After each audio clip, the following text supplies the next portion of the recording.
Regine Velasquez, may payo kay Fiang Smith matapos ang matagumpay na album launching.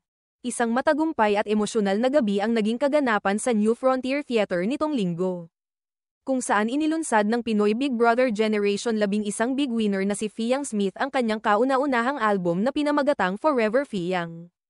Dinagsa ng mga masusugid niyang taga-suporta ang venue upang makiisa sa espesyal na okasyong ito, na itinuturing na bagong yugto sa karera ng rising kapamilya Gen Z artist. Isa sa mga pinakainabangan sa buong programa ay ang pagdating at mensaheng ibinahagi ng Asia's Songbird na si Regine Velasquez Alcacid. Bilang isang panauhing pandangal, nagbigay siya ng inspirasyon hindi lamang kay Fiang kundi pati na rin sa lahat ng dumalo. Sa kanyang talumpati, sinabi niya, "Singing is a new thing for you. Ang pagkanta is a skill. Kung isa sa puso mo at isa sa isip mo ang pag-practice, pwede kang maging magaling na singer." Binanggit din niya na ang pagkanta ay isang kasanayan na kayang-kayang linangin kung buo ang loob at sipag. Bukod pa rito, hinikayat ni Regine ang lahat na pahalagahan ang bawat oportunidad na ibinibigay sa kanila.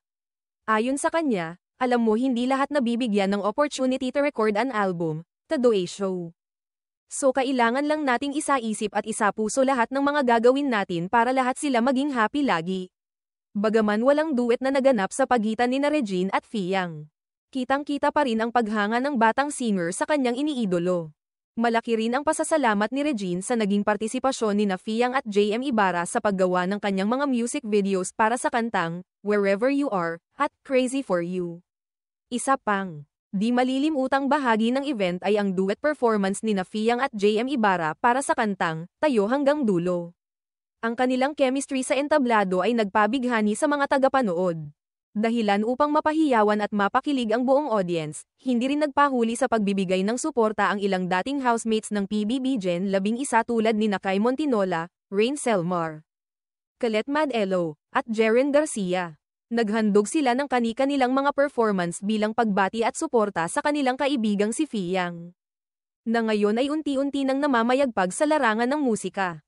Sa kabuuan, naging makabuluhan at puno ng inspirasyon ang album launch na ito. Ipinakita ni Fiang na kaya niyang lampasan ang expectations sa kanya bilang isang reality show winner at patunayan ang sarili bilang isang tunay na artist.